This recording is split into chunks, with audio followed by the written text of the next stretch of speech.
Hey everyone, and welcome to Be Heard Talk, an award-winning talk show that adds a taste of trap music, Asada Shakur, and spice to unflavored news. Each Sunday, we discuss race, politics, and culture from an unapologetic Black millennial perspective, and we give you the opportunity to be heard. So leave your comments on Facebook, Twitter, YouTube, and LinkedIn, and we will read them throughout this show. My name is Selena Hill, and I'm the founder of Be Heard Talk and the digital editor at Black Enterprise. And I'm super excited to be here with you all to wrap up a year, an unprecedented year at that, through our annual 2020 Resistant Awards, which commemorates the best, worst, pettiest, and most bizarre moments and people that defined the year. So before I introduce my co-host, I actually want to thank our official media sponsor, Black Enterprise, and our sponsor, Black Spectrum Theater. Start your subscription today and enjoy Black Spectrum Home Video Series. Subscribe today to check out Funkin' for Jamaica on December 24th through December 26th. Head over to blackspectrum.com to become a season pass subscriber and to learn more. Now, let's start the show, starting up with my first co-host, Stanley Fritz.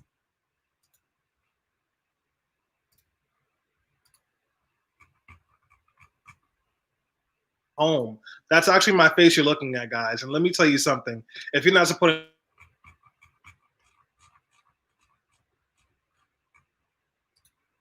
Hold on, Stanley. We were having some technical difficulties. Do your intro over. Oh, do we still have Stanley? I was trying to finesse it.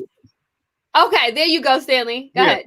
So you can find me on Twitter at Stan Fritz. You can find me on IG at Stan Fritz. You can find me on Facebook at Stanley Lavelle Fritz, because Facebook is nosy. Ask me my middle name, then put it on my profile without my permission because, I don't know, they wanted to. So yeah, talk to me. Okay, thank you for that, Stanley. We also have with us Tammy David. Hey, Tammy. Hey, Selena. Hey, Stanley. Y'all are looking so good. Mwah. So moisturized and better than ever, honestly. Hi, everyone. What? What about me? You just talked about Selena. No, I said both of y'all are looking moisturized and better than ever. I will say Stanley's lips right now are looking so fresh and moisturized. Is that chapstick? Is that chapstick or body butter? So I have this body butter called Gray Sweatpants, and it smells like banana and happiness. Well, it looks great. I think that should be your new routine. Hi, everyone. My name is Tammy David. I'm the newest co-host from this year here at Be Heard Talk. I am known as your problematic fave. I usually have, some kind of smack to talk at the beginning of the show, but today I'm just really happy to go over everything we discussed this year, this ridiculous news cycle that we've been caught in with the pandemic. Today, I'm not going to be that problematic. I'm going to be sweet and supportive because it is the holiday season and I'm feeling festive. If you're interested in what I have to say, I am Tammy David across all social media platforms, except for TikTok. You will not find me on TikTok because I have been canceled by All Lives Matter. So check back with me later. What's up, y'all? That is crazy. I can't believe you got canceled on TikTok, Tammy. That's crazy. You can't. All I do is run my mouth and make people angry. You're right. I just followed you. And now I see how you got canceled. But it wasn't anything offensive. Like, you were just calling out racist, but I defer. Tammy, welcome to the club. On my Medium page, I'm called racist at least twice a week by a white person who read one of my older pieces and wants to call the cops on me or have my Medium canceled. Welcome to the Honestly, thank you very much. Now, for a white person that won't call the cops on a Black person, we have our hot Dominican, fake Dominican, real Italian, white boy wonder correspondent, Evan. What's up, Sag King? I miss you. Oh my God, there's so much Sag energy in this chat right now. I can't really take it. Stanley, I've never had gray sweatpants lip balm before, but I'm afraid to know what happens if I put it on. I mean, that sounds like a lot of energy at once towards me. Plus, how do you think my wig got so big? Plus banana on top of that. Yeah, I'm not ready for this whole nation to end out 2020.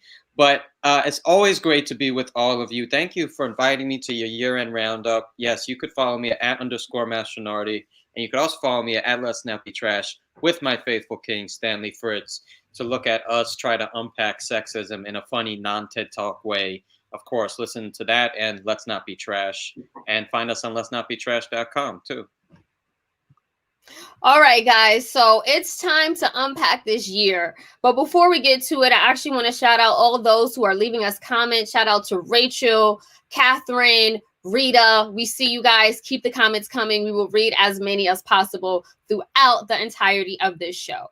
So we're doing things a little different. Instead of doing our typical news roundup, honestly, there's so much to talk about because of 2020 that we're going to spend the rest of this show doing just that. So 2020 was a year like no other. It was marked by civil unrest triggered by police violence against Black men and women like George Floyd and Breonna Taylor, an historic political election that garnered the most votes in U.S. history, and of course, a global pandemic that upended all of our lives, killing more than 1.7 million people around the world and 315,000 people in the U.S. alone. In addition, it infected more than 17.5 million and disrupted entire industries, sparking massive job loss. It was also a year where we lost cultural icons like Kobe Bryant, Chadwick Boseman, and Ruth Bader Ginsburg.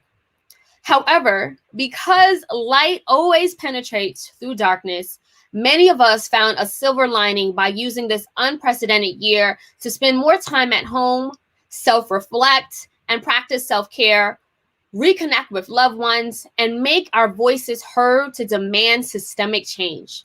So for the next hour, we'll review the best, worst, pettiest, and most bizarre moments of the year. And as always, we want you to be heard. So share your thoughts and your votes, and we'll read them throughout this show. So we're going to start off with the first category. Who had the best year? Now, we actually put out surveys and we also did polls on Twitter and Twitter and Instagram. So I'm going to start with the survey results we got. 100% of people said, well, first of all, let me give the nominees. It was either Joe Biden and Kamala Harris, Pfizer, female rappers, or the Black Lives Matter movement. 100% of people in the survey said the Black Lives Matter movement. So shout out to you guys. We also have results from Twitter, which we will get up now. So the Twitter results, 50% said Joe Biden and Kamala Harris. 50% also said Pfizer. And then we had Instagram. How did Instagram do? 75% said Joe and Kamala Harris versus just 25% who said female rappers. So, Stanley, what is your take? Who had the best year of 2020? And again, the nominees, Joe Biden and Kamala Harris, Pfizer, female rappers, or the Black Lives Matter movement, and why? Damn, I was going to pick either Joe Biden and Kamala Harris or Black Lives Matter. But then I heard the diss tracks between Cupcake and Sukihana, and I realized that women in rap have had a year unlike any other since maybe the late 90s. So for those of you who don't know, Sukihana is a rapper from Atlanta, Georgia, and she got popular after she was in Cardi B's WAP video. Well, there was a sister by the name of Cupcake who did a remix of 50 Cent's debut song, How to Rob. And she mentioned Sukihana in that song, and they've been beefing all week. And it's some of the best rap I've heard in a while. Well, mostly from Cupcake. Suki's responses have not been that good. But still, it just reminded me again why I love hip-hop and why hip-hop is really going to a new level with these Black women leading it. All right, Stanley. So you said female rappers had the best year of 2020. Tammy, yep. What's your take? Yo, I'm going to say female rappers. I've been super excited for this category. Female rappers, like the diversity, the talent, the jump from sort of niche interest into mainstream dominance, like it's amazing. even male rappers are like struggling to keep up. Like, where's the big three? Where is the excitement from men in the game? Like, it's just not there. And I feel like female rappers are carrying the category right now. I want to say shout out to Megan Thee Stallion. Not only is she super hot and super perfect as a person, I would say, but she's also, she set a new standard. She set a new standard for sure. We came into this year still bopping from Fever, which came out in summer 2019. And then the pandemic hit, and it's like, hit after hit, artist after artist, Saweetie, Mulatto, Doja. We had Jungle Pussy come back out. We had Cupcake come back out from her mental illness hiatus. And also, shout out to you, Stanley, for mentioning that beef. It's been mad interesting and weird to watch that happen. Last thing I'm going to say about female rap is that their beef just goes unnecessarily hard, and like, Cupcake is doing too much right now. She like, said she's gonna shoot Suki Hana's 3 kids. Yeah, and she also brought up like how Megan got shot and now she's silent. Like, that's so disrespectful. Cupcake is out of pocket, but female rappers did grab the bill this year. Yeah. It seems safe to assume Cupcake is not all sweet. Evan, before we get to your winner of who had the best year, I actually want to go to some comments. Catherine Monroe says, yes, Black Lives Matter had the best year. So did Joyce Scott via LinkedIn, says Black Lives Matter. And then Rachel has commented, she just chimed in via Facebook saying Cupcake is a mentally ill icon. Evan, who had the best year of 2020? Are you on mute, Evan? Evan is on mute. I'm sorry. I'm going to go with Black Lives Matter. I know it was the popular vote mostly, but I agree. I think that, between all of the protests and being able to actually move this country, even if it's just in incremental ways, to rethink the way that we police, the fact that I know that defund the police is something that even some in the Democratic Party, the terminology, there's debate over that. But the fact that we're even talking about what defund the police actually means and redistributing police funds, and the fact that in New York we're going to have a pilot program that Stanley, I know, is involved with, that will allow for a mentally ill hotline instead of the police to be first responders. That's all Black Lives Matter. That's all them bringing this issue of policing to the forefront, of reforming police to the forefront. Even if we get incremental change, any change that we have is change you had to fight for. It wouldn't have come naturally. So I thank Black Lives Matter for that this year. Evan, I actually agree. My pick as well is definitely Black Lives Matter. I mean, just to echo everything Evan said, on top of that, white people finally woke up. Not only that, a corporate America also acknowledged its role it's played in the legacy of racism and the responsibility it has to rectify it. So we've seen large donations, even in the billions, towards social justice initiatives, Black entrepreneurs, anti-racist group, and Black-owned banks. And do not get me wrong, I'm not saying this excuses the oppressive nature of corporate American corporations and capitalism as a whole, but I am saying that we are starting to see some changes. We're starting to take steps towards the changes that we need to see. So my vote as well. All right, so let's keep the train moving. The next category we have is the biggest L's of 2020. If you ask me, like, this is a no-brainer. What'd you say, Stanley? All of us, we took the biggest L with COVID. Duh. Exactly. So it was a global pandemic. Like, who voted for anything else? Well, speaking of who voted for anything else, so the nominees were the COVID-19 pandemic, Donald Trump's acquittal, and the California wildfires. In the survey that we sent out, 75% of people said COVID and 25% said Donald Trump's acquittal. Now, in the Twitter results, we also put out a Twitter poll asking what was the biggest L of 2020? Was it COVID? Was it Donald Trump's acquittal or the California wildfires? 100% of people said COVID. And I'm pretty sure it's safe to say via Instagram, most people said COVID as well. So, Tammy, we'll actually start with you. What was your pick? The pandemic, hands down. I mean, yeah, Donald Trump's acquittal was big. It was definitely a big L, but a lot of us knew that wasn't feasibly going to happen anyway with a Republican Senate.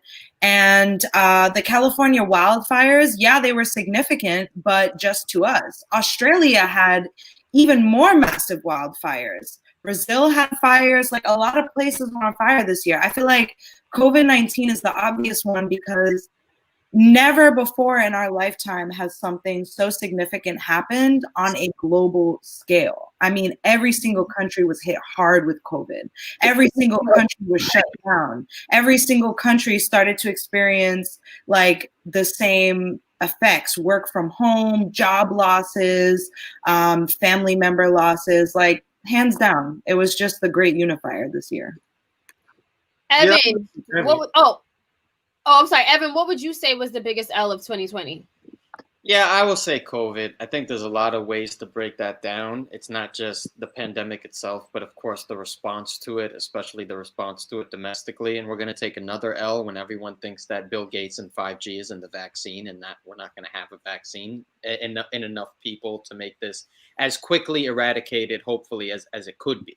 So that's the L upcoming. So for y'all who think that 2021 is going to be a lot better, get ready for that shit to happen. Oh, sorry, we'll cut that out. But I do think that overall, of course, it is. I know that, it's not just the wildfires, it's the gender reveal that's an L, that people are doing gender reveals that are setting this country on fire and that we're having them in the first place. But yeah, I mean, gender reveal parties are an L, Evan? Can you clarify?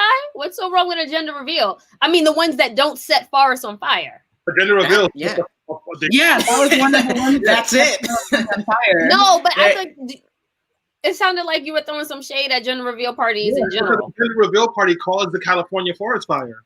No, I know that, but it sounded like Evan was throwing shade at gender reveals in general. I'm throwing shade at the production of them that has the likelihood to create more destruction. Okay. Gender reveal were dumb. Yeah. Also, I can get into a lot of other parts there. The trans and non-binary and like right. There's a lot. Exactly. There's a lot there. But anyway, the number one L, yes, the pandemic. Gotcha. Stanley? Yeah, the pandemic, without a doubt, was the number one L. One, because of the way that it changed the way that we were all living. Two, 300,000 people died in the United States of America. And if you talk about the percentage of people, Black and brown people were the most likely to die. Then there are the people who didn't die but have been severely incapacitated. Folks, Jeremiah, the guy that made the song "Birthday Sex," he had to learn how to walk again because of COVID.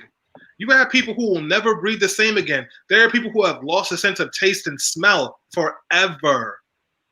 And Donald Trump, by the way, Moderna, one of those companies that came up with the vaccine, he has a $10 million stock in there. So he's going to get even richer because of insider trading. And the rest of us are going to have to pay for it in the United States. While Canada, while Great Britain and all these other places, they're not paying for it because their government is not stupid. So yeah, COVID for sure. Yeah, to me, that's definitely a no-brainer. Definitely agree there. And guys, if you want to make your voices heard, please leave a comment. We will read them during the duration of this show. Okay, so just to keep things moving, next category, the biggest clown of the year was. Now, here were our nominations. We had Donald Trump, Tekashi 6ix9ine, Tory Lanez, or Black Trump supporters. And I'm talking about Candace Owens, Diamond and Silk, and Herman Cain before he died, but then he started trolling Kamala from the grave via Twitter. Rest in peace, Herman Cain. His Twitter lives on. Okay, so let me actually go to some of the survey results first. So across the board, it was 25% each for each category. I know that we also received results via Twitter about the biggest clown this year. 60% said Donald Trump, 20% said Tory Lanez, and then another 20% said Black Trump supporters. Stanley, who was the biggest clown? Tory Lanez. Go ahead, Stanley.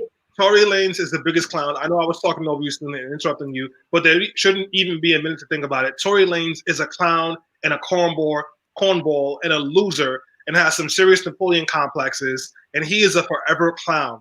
Not only did he shoot Meg Thee Stallion, not only did he deny shooting her and then put out an album to make money off of her getting shot, now he's subbing her on social media and popping up in states that she's in. Tory Lanez is a cornball. I will never support his music again. I have nothing but bad wishes for him. He's a clown.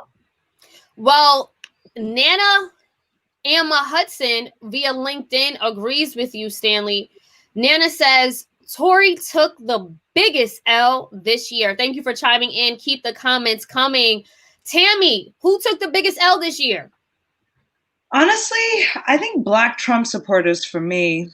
I can't believe y'all really watched this man win the White House after Barack Obama and then watched him do crazy-ish for 4 years and then watched him flounder the pandemic. And then you still rode for him. Like, that's crazy. I mean, we had a Black woman on the ticket this year. We had a Black woman on the ticket this year. Like, that's really crazy to me, especially considering how hard the pandemic hit our communities, how hard Black Lives Matter took America. Like, they really watched all of that go down and then still said, I'm capping for Trump. And you know what? Within that category, I want to give a special hate shout out to Lil Wayne. I'm so happy his girl dumped him because he was stupid. I want to give another hate shout out to Ice Cube. You look mad dumb working with your oppressor. You are canceled. And I want to give another hate shout out to Candace Owens. And I want to tell her, girl, that relaxer is not your friend. Your hair looks fried. So Trump supporters, Black Trump supporters, you took the biggest L. How does it feel knowing you lost? And that's on period. Evan, who's the biggest clown of the year? Oh my God, it's hard to top that. But I made a joke in the comments. Listen, Donald Trump donkey of the day for the rest of his life. So there's no way that I could possibly. Donald Trump belongs in his own category. So it's just not fair for me to put him with the rest. So I'm gonna go with. So if I really got to pick, since he's his own like department, I'm gonna go with Tory Lanez as well. I feel like, you know, he had so many layers of being words I'm trying not to say on this program. He had so many layers of it, between shooting someone, between denying someone, between having all these idiots cape for him, between trolling her now. Like, he just can. And on top of that, as a shorter man, he's a horrible rep for us. Tory Lanez does not speak for short kings. He's a negative king. He's a jester. Like, we gotta get that out of people's, cognition. So yeah, I mean, the fact that all these people then supported him, that's the thing. He has an audience. And unfortunately, he's bringing out the worst of men as well, for some reason, not protecting all these men who want to be protectors. All of a sudden, when a woman gets shot, somehow they're protecting the shooter. I don't understand that. Honestly, Evan, I agree. Tory Lanez shot a Black woman, then denied it. And this is a year where we were screaming out, protect Black women. And this is exactly the example that we're not trying to set when it comes to our community of Black women. So I agree 100%. Tory Lanez, hands down. Okay, so just to keep the train moving, next category, the best thing 2020 brought us. And I particularly love this category because, again, 2020 was a horrific year, but we did get some good things. Now, here are the nominees: Versus, Clubhouse, a new White House administration, or reasons to avoid people. First, let me go to the survey results. Again, it was split 4 ways. 25% said voted for each category. Now, I know we have the Twitter results as well. The best thing 2020 brought us. We put this out on Twitter a few days ago. Let's get to the results. So 33% said Versus, 50% said a new White House administration, 17% said reasons to avoid people. I just want to throw it out there for me. It was probably tag between Versus or Club. Okay, I'm gonna say Clubhouse. Clubhouse. Yeah. Like, Clubhouse is such a wealth of information, insight. perspective. Like, it's literally addictive, but it doesn't make you feel like you're wasting your time because you're connecting with so many people. There's so much exchange of thought. Like, so much intellectualism is going on. I learned so much. I gained so much. A lot of my friends have brokered deals. So Clubhouse it is for me. Tammy, what was it for you? What was the best thing that 2020 brought us?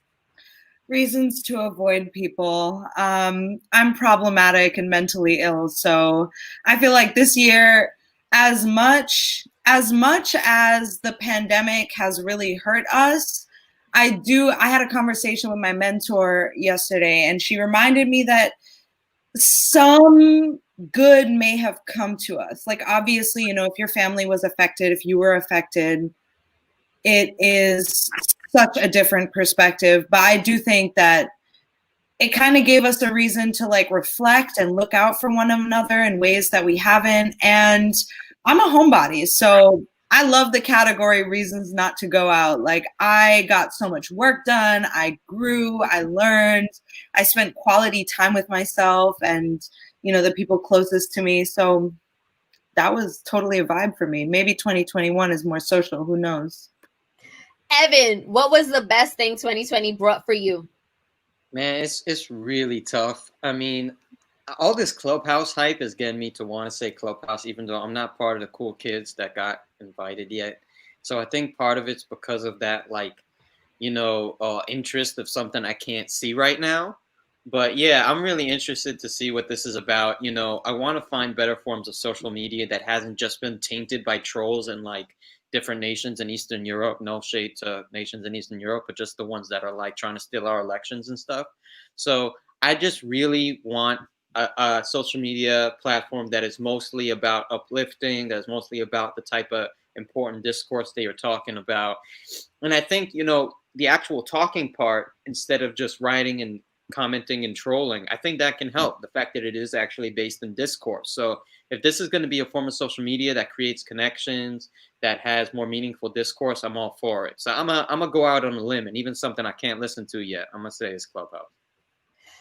So Nana Ama Hudson also chimed in via LinkedIn. They say saving money was the best thing. Well, one of the best things that 2020 brought us. Good point there. Thank you for that, guys. Keep the comments coming in. We will read them throughout the show. Sorry, girl. Saving money where? Saving money where?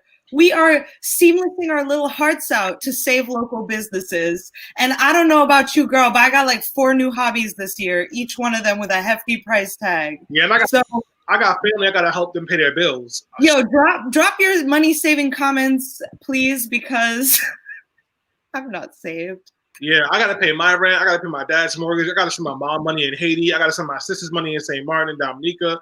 Ain't no money being saved over here. Yo, Stanley got bills, okay? Yeah, but the biggest one to give me. So first off, guys, for context, Clubhouse is a voice chat app. So if you remember back in the days, you can call into a number and talk to people on one line. Clubhouse is pretty much that, but right now it's in beta testing, so it's invite only. And obviously, myself, Selena, and Tammy have gotten invites on Clubhouse, so we've been there a lot. But the biggest thing for me for this year really is probably Versus. Versus came at the right time. I love music. Anyone who knows me knows I love music, especially hip hop.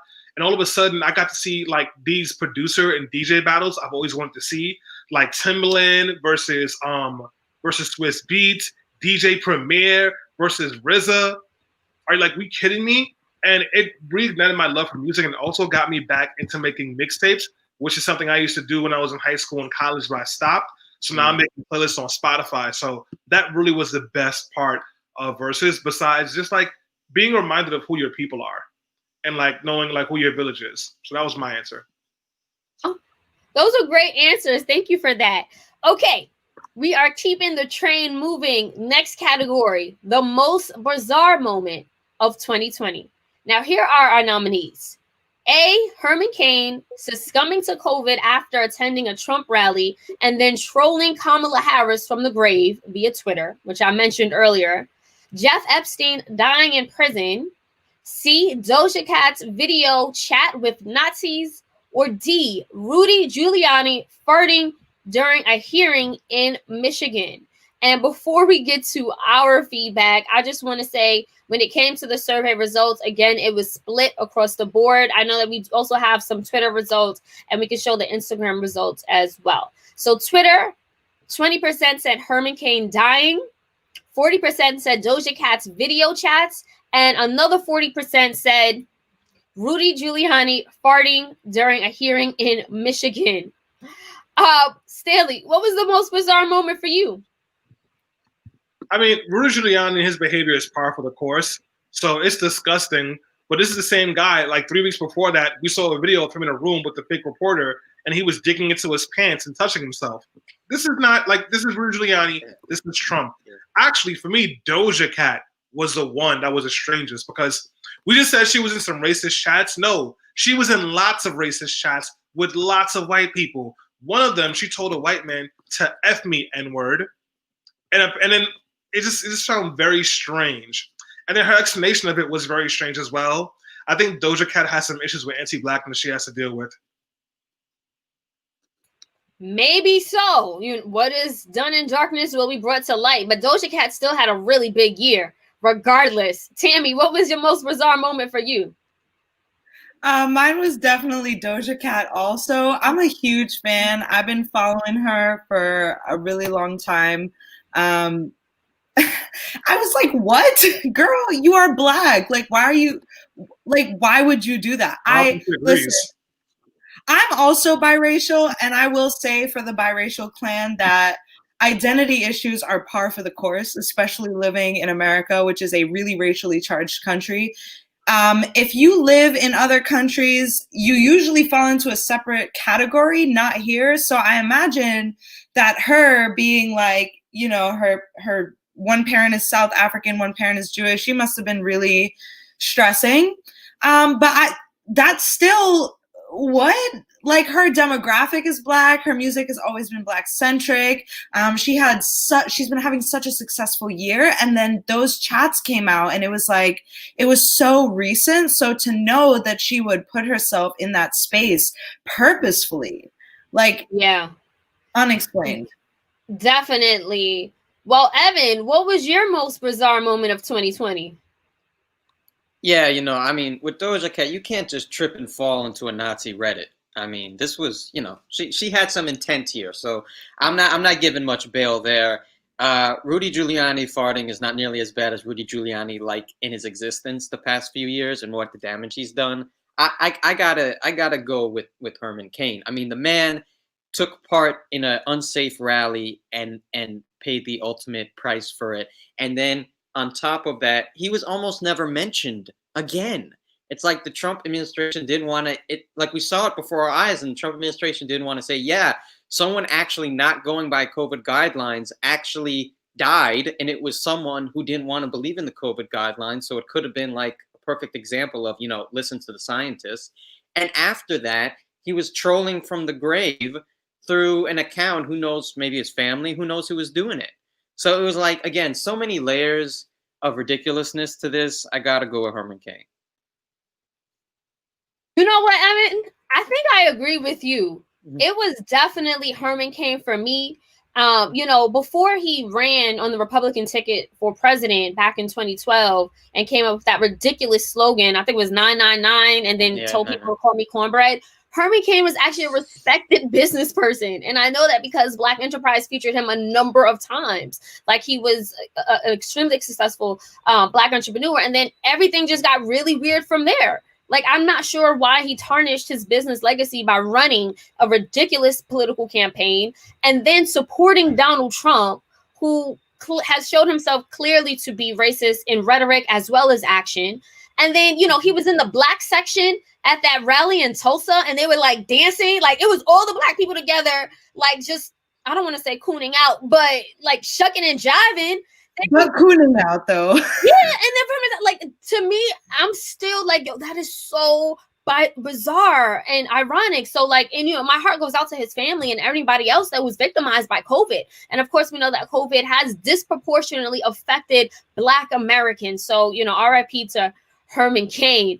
But just to keep the train moving, the next category we have biggest troll of the year. And when you want to talk about Black Trump supporters like Herman Cain, we actually put them as one of the nominees in this category. So first up, we have A, Black Trump supporters. B, we have ADOS, which stands for American Descendants of Slavery.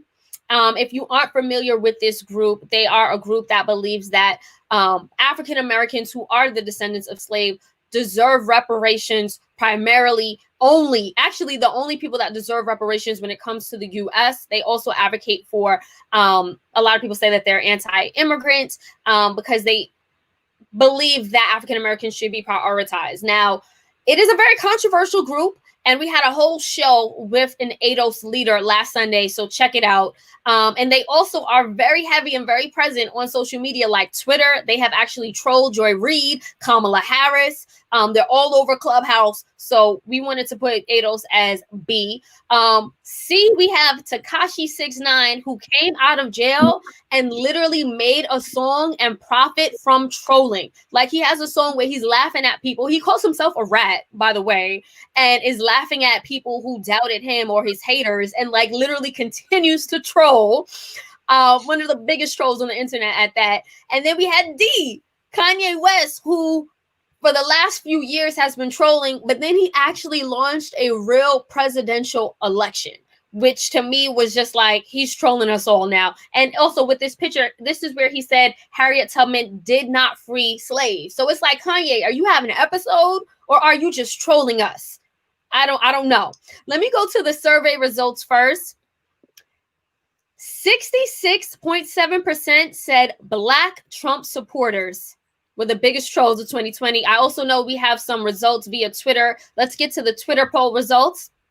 75% said Black Trump supporters, and then 17% said Kanye West. I know we have Instagram results as well, and we'll get to those. It seems like there's pretty much a consensus, though, when it comes to Black Trump supporters. That's who you guys were voting for. Not sure if we have the poll results, so I'll actually just throw it to you first. Stanley, who was the biggest troll of 2020? I don't know how to answer this question because I don't think these people are trolls. Well, maybe Tekashi, but the rest of these people really believe this garbage. These Trump supporters are clearly suffering from some deep post-traumatic slave syndrome, and they want to go double down on white supremacy. Kanye West needs therapy and to shut up and go somewhere. ADOS, I'm not going to talk about them because I'm tired of them flooding my Twitter mentions and my Instagram pictures that have nothing to do with them. But hold on, Stanley. You just said ADOS is literally trolling you on Instagram and Twitter. Can we talk about that? They're harassing me. I wouldn't say trolling. What's the difference? Well, I posted a picture promoting one of my pieces on Let's Not Be Trash that had to do about toxic masculinity. And someone from ADOS asked me on that post, why do you have a problem with ADOS? And also, where are you from? Why does that matter? And what does that have to do with toxic masculinity? So I would say that the biggest troll is Tekashi because he's the only one who's actually trying to troll. And it's been very satisfying to watch him fail. Everyone else is very much into what they're doing and believes they're righteous, even if they're stupid. Evan, who do you think was the biggest troll of 2020? I'm with Stanley. I think that Tekashi is the only troll by nature in that group. The rest of them actually have significant beliefs. I don't consider trolling just going by your beliefs and hate commenting. I consider trolling is commenting for the sake of commenting, is talking smack for the sake of talking smack. And that is Tekashi's brand. His brand is to hate on people. When there's a gap in his entertainment and his fame, that is his brand. To be like, well, it means I got to do some trolling. I mean, that's what he is. He gets trolled, but he also does the trolling as well. That's how he's made a career. I think the rest of the people in this group, they're just going by their creed and they're publicly talking about it, but they're not doing it just for the sake of commenting. They're doing it because they think they need to get their message out there. So yeah, I'm with Tekashi. He is the original troll. Tammy, who would you say is the biggest troll of 2020? You know, it killed me that no one voted for Tekashi on Twitter because I'm in agreement with y'all. I think, Stanley, your answer perfectly summarized it for me. And I first want to go into the definition of trolling, right? So earlier you asked Selena, what is trolling versus harassment. Well, I think harassment is like consistent unwanted contact about something, right? And they're basically just hounding Stanley to get his mind changed about Ados, even though he can't stand Ados and keeps talking about it. And at that point, it's just harassment. They're not trolling because they really care about Ados. I think you guys are both right. Tekashi is the only person in that category that doesn't actually care. And that's what trolling is about to me. Like, trolling is just saying or doing stuff to get a reaction. And Tekashi is the ultimate troll. Like, Kanye is mentally ill. He takes everything he does really seriously and then breaks down over it. Ados is really dead ass about, how they feel. And even though they're problematic, they do have some points, they do have platforms, and they are a political movement, whether we like them or not. And then Black Trump supporters, they may be lost and confused and disoriented, but they have some kind of motivation. And that leaves Tekashi. Like, I watched his documentary, and literally, he does what he does for fame. This is someone who grew up poor in Bushwick and said, I want to be famous and I'm going to do what it takes to be famous. And he did just that. He knew that being outrageous would get him views on his videos. He knew that being problematic and antagonistic in his raps would get him beef, which would get him clout. And that's exactly what he did. He got released from jail. And what did he do? Start drama. He didn't go into witness protection. He started drama. So I really think not only is he the troll of the year, he might be the troll of his generation. This man has made a pretty penny off of trolling. Well, we have a consensus. Tekashi 6ix9ine is definitely awarded the biggest troll of 2020, at least amongst us here on Be Heard. Okay, so let's keep the the train moving. Okay, speaking of people who are problematic, we had a category. It's called the Problematic Fave Award. Which one of our former faves proved to be the most trash this year? A, we have Ice Cube, who we know work with the Trump administration in order to sort of bring his contract with Black America into fruition. We can talk about that further. B, we have Cardi B, who to me is always a problematic fave. I love her. She's herself, whatever. C, we have Instagram, which has evolved into Pinterest, Google Ads, Facebook, Snapchat, and TikTok all in one big mess. And like, I honestly can't even stand Instagram anymore. Like, definitely was my fave, but now I'm just like, what is going on? It's too much. Then we have D. Lizzo, who has always been a very body positive person, but critics are saying with her going on a diet, she's being hypocritical. So let's go to the survey results first. What? 66.7% of people said Ice Cube deserves the Problematic Fave Award. Let's go to the Twitter results. 100% of people said Ice Cube as well. Tammy, I want to go to you first because you are the designated problematic fave of Be Heard Talk, which is why we love you. Who, if you were to give this award to somebody, who would it be? Okay, so on Ice Cube tip, right? Like, when was he somebody's fave? I'm sorry, but your favorite to be a problematic fave. We haven't heard of Ice Cube in a minute. No. Ice Cube put in work though. That's what I'm gonna say. Yeah, Ice Cube is a legend. I mean, like, he's not my choice for this one, but Ice Cube's a legend. So no, he is a legend, but he's an older legend. Anyway, my problematic fave has got to be Instagram. Cardi and Lizzo were kind of thrown in there, I think, unfairly, just because they've done things that kind of has them questioning like whether they're sensitive to the public or not, but they're allowed to do with their body and their money as they want. And they've never been disrespectful to, I mean, Cardi's never dissed poor people. She's from the hood. She's in the hood. Like, she is not problematic at all about her money. She can do what she wants. And people are mad at Lizzo because Lizzo went vegan for health reasons and then just did a juice cleanse. Like, I think people really look for a reason to hate on Black women. So neither of these women deserves to be in this category. It's definitely Instagram.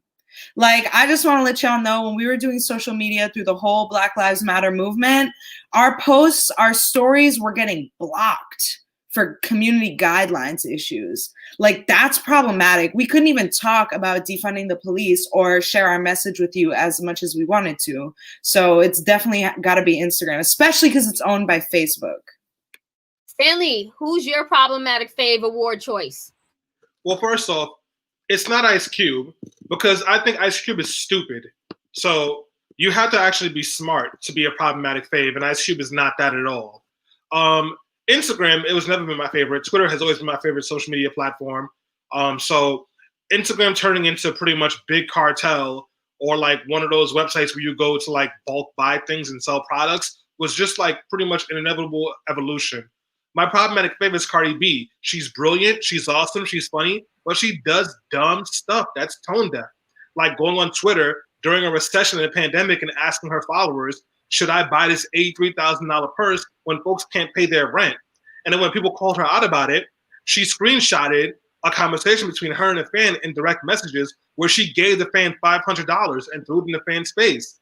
That's problematic, but I still love Cardi. Good point. Thank you, Stanley. Evan, who's your problematic fave? This is a tough one, but I'm going to go with Instagram as well. I just think it's a wealth of so many things. It's a wealth of trolling. It's a wealth of information. It's, yes, ridiculous advertising of a shirt I am wearing. It's telling me to wear. That has happened. So the FBI and ad people are in our DMs all together having a party. So, I mean, it's Instagram. It's been Instagram for a while now. I'm not exactly surprised, but it's still a place where I'm going to share memes, where my feed is going to be, whether I like it or not, booty, baseball, and cats. That's pretty much all it is. That's pretty much all it's ever been. And it doesn't matter what I do. And they're going to try to sell me products I don't need. Booty, baseball, cat products. Booty, baseball, and cats. Sometimes all in one package. So, yeah, I think that's it. It's got to be Instagram. There's just so much there. Yeah, Evan, honestly, I would agree. Another LinkedIn user just said that they agree as well. Look, Instagram is super problematic, but I'm not going anywhere. It's where I have my biggest following. It's where I connect with people. I don't want to say the most, but it does allow me to continue to see what's going on with my friends, my followers, and just stay connected. So Instagram, problematic fave. Okay, let's keep the train moving. Next category, heroes gone too soon. Now, we want to hear from you. If you are watching live, which hero that we lost this year would you say you would designate this to? Heroes gone too soon. So our nominees are Chadwick Boseman, Kobe Bryant, Congressman John Lewis, indoor dining, and I had to add Ruth Bader Ginsburg. So I'll go to the survey results really quickly first. 66% said Chadwick Boseman, and 33% said indoor dining. R.I.P. Kobe, I guess. Can we go to the Twitter results? 100% of people said Chadwick Boseman. Stanley, I actually want to start with you. And before we do, I just want to shout out Guy Fletcher on Facebook says John Lewis, and Catherine Monroe said Ruth Bader Ginsburg. You know what, Catherine? I agree with you, because if we had her for just one more month, we would not had Donald Trump would not had another Supreme Court justice pick, which is obviously going to change the rest of the Supreme Court and the decisions for decades on end. So that was a big one for me. Stanley, which hero was gone too soon for you? Ruth Bader Ginsburg and John Lewis were in their 80s and 90s. They lived full lives. I mean, I'm sad they died, but come on, guys, gone too soon. Kobe Bryant and Chadwick Boseman died in their early 40s. Mm-hmm. Chadwick got pancreatic cancer, and Kobe in a helicopter crash. And I was watching Ma Rainey's Black Bottom, and Chadwick just did an amazing performance in that movie, and it made me miss him that much more. So Chadwick is definitely my answer for that one. But indoor dining, you know how many people have died too soon because we have indoor dining? Right. Are you guys serious?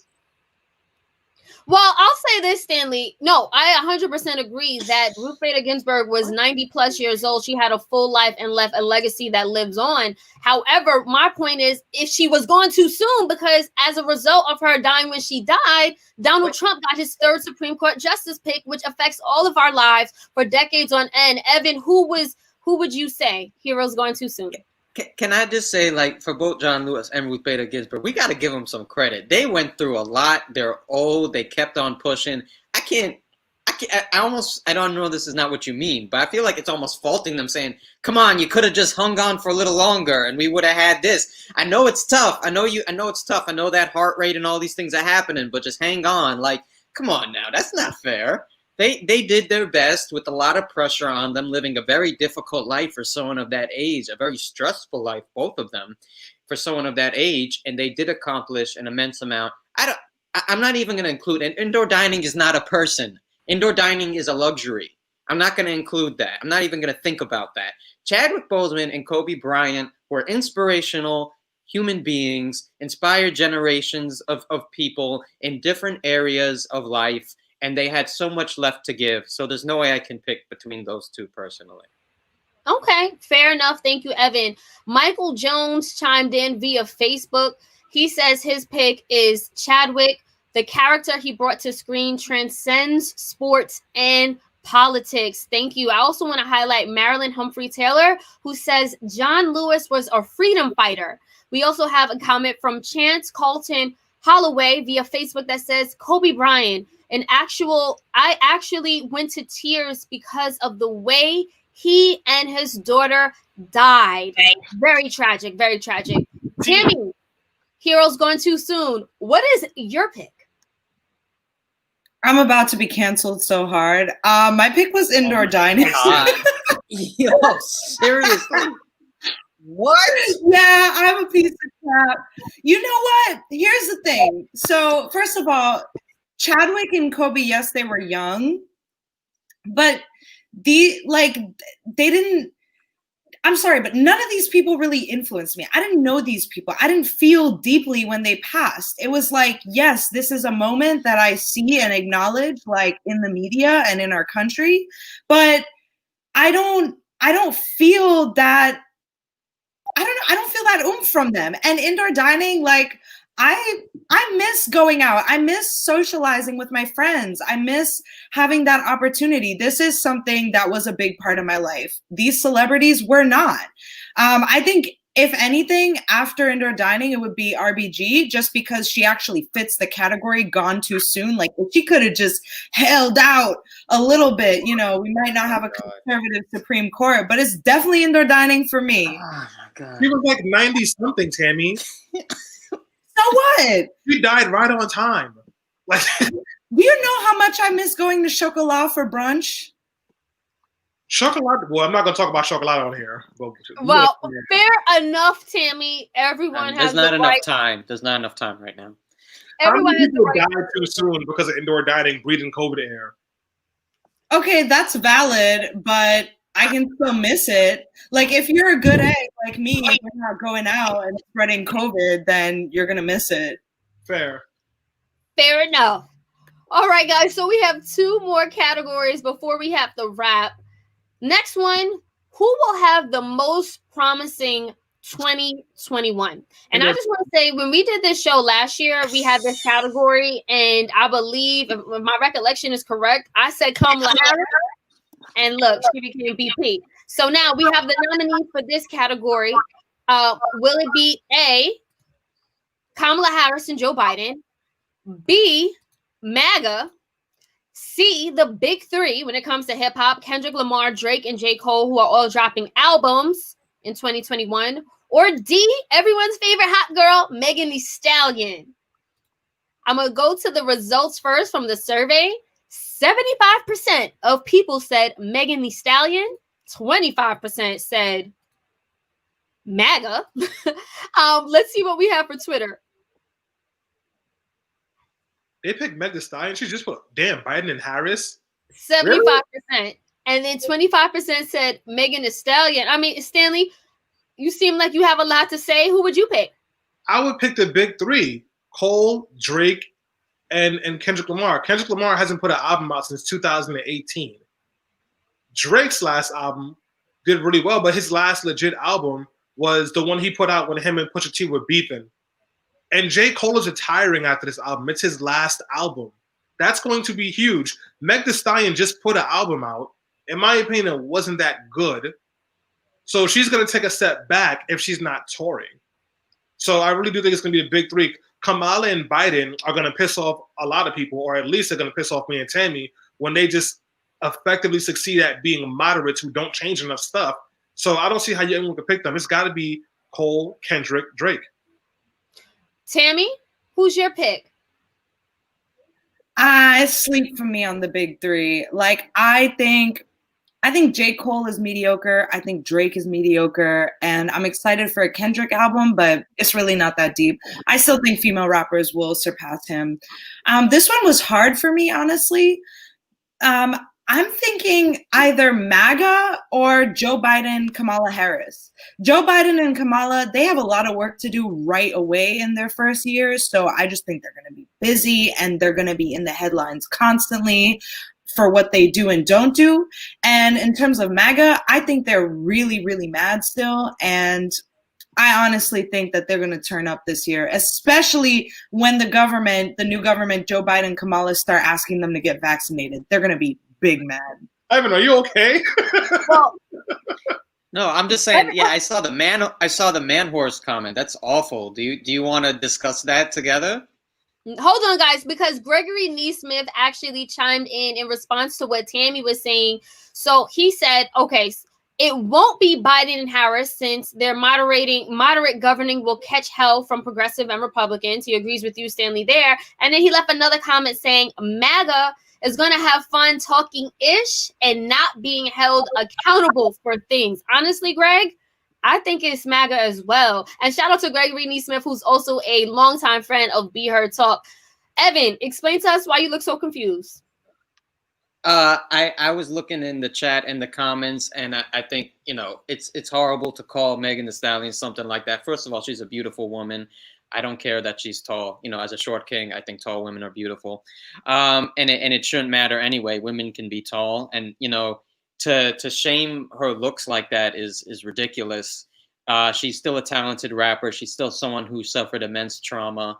And I just don't like this sexist rhetoric towards women. I think it should be discussed when we see it. So that's why I was like, what the hell? They call a man horse. And by the way, any grown man who disrespects Meg Thee Stallion, I can almost guarantee you they don't wipe their behinds because they think it makes them gay. So they have doodle stains all up in their underwear and doodle balls rolling everywhere because they're cold. So there's some empirical research that Stanley had just brought to the forefront. So thank you for that. I'm sure we'll be looking forward to the citation shortly to that. But yeah, I think it's MAGA as well. But I think it's promising for a different reason. I think it's promising in that it's just going to have no teeth. I think they're just going to be a bunch of losers yelling at a TV screen with their man out of office. And Trump can have his own little Trump networks, and they can write their little fan fiction in a little room and do whatever the hell they want. But I think that they will lose clout. Will there still be a ton of racists that do racist things? Of course, that's what this country is founded on. But I think that because their supreme leader will be gone, I think that, or at least gone from the position of president of the United States, even if it needs to be live streamed on World Star Hip Hop and being kicked out, I think that, you know what, it will be a better situation. So more promising promising for those who hate MAGA, like myself, that, they will have less clout. And like I said, just be relegated to the fan fiction section of Reddit. Thank you, Evan. So Zara Kalima left a comment. She says, I think Kamala and Biden will get praise in 2021 and 2020. And 2020, they will start losing love because COVID-19 will start to be in the back view mirror. MAGA will need a year to recoup. Thank you guys so much. So this actually leaves us with our final category of the 2020 Resistant Awards. And that is the Resistor of the Year. Now, this is Be Heard's biggest award. What we're saying is who should be crowned as the biggest resistor of the year by standing up and fighting against injustices in a way that was louder and stronger than everyone else. So we have four. Now, first of all, this is such a hard category. I just want to say that number one. But we do have different categories. I mean, different nominees. First up, we have Alexandria Ocasio-Cortez, our congresswoman, straight from New York, continues to speak up. She was called vicious names by a white Republican man, and she made that epic speech on the I think on the House floor, which went viral, and she just continues to stand up for women's rights. So we have her. Next up, we have healthcare workers. Obviously, they were on the front lines of fighting the COVID pandemic, so we got to show them love. We also have Black women who saved democracy once again by getting Trump out of office. And then we have one of our faves and friends of the show, Tamika Mallory, who's the co-founder of Until Freedom. Not only is she that, but she's been on the front lines fighting for justice for Breonna Taylor. She actually relocated to Kentucky, Louisville, to continue the fight there. And she's been doing this type of work for decades. So, Stanley, we literally have run out of time, but in 30 seconds or less, who deserves the Resistor of the Year award, starting with you? Tamika Mallory, period. Oh, and just really quickly, explanation, just real quick. Tamika has been doing this work for years. She's been fighting for Black lives and Black people for years, and she's put her body on the line all the time. And she just did that again. The only difference between this time and all the other times is that it has really hit the national stage. So everyone else gets to appreciate and love Tamika the way that we already did. Tamika for president. Well said. Tammy, who would you say deserves Resistor of the Year? Black women, easy. We're on the forefront of any movement. And also, all of those other people in that category fall under Black woman.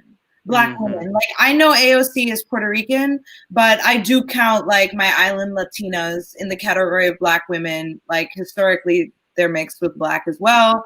I just think all of the people in that category fall under Black women or work closely with Black women who have historically carried the movement. Well said. And Evan, who deserves the Resistor of the Year award?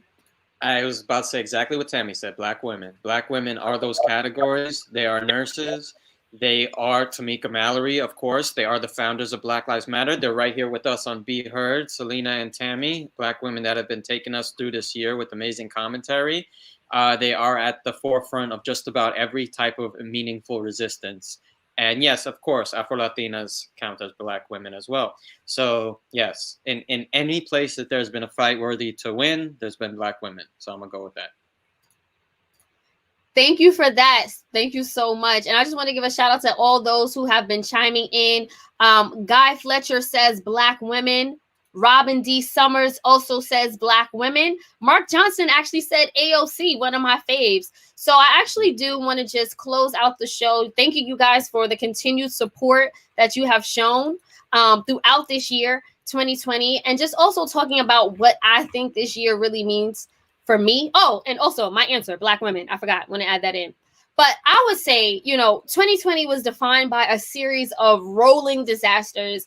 We had the police killing of George Floyd, the California wildfires, which are still going on, so much political division, and the worst pandemic the world has seen in more than a century. But in the midst of these tragedies, there was faith, courage, and hope as those faced with the very worst rose up to the occasion to give their very best. This year taught us a lot. We slowed down. We became more health conscious. We spent more time connecting with loved ones.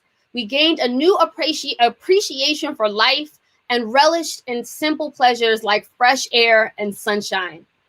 We were met with unprecedented challenges, but we made it. And if nothing else, 2020 proved that we will always continue to push through. Shout out again to the Black women who have been the backbone of this country and democracy. And shout out to Black women who also got us through another year of 2020. With that said, I want to thank again everyone for chiming into today's show, letting your voices be heard. Please remember to follow us at Be Heard Talk. You can also take a screenshot and tag us. Let us know what your favorite part of the show was, or maybe what you didn't like about the show. We welcome trolls as well. And we will see you guys again in 2020. Bye.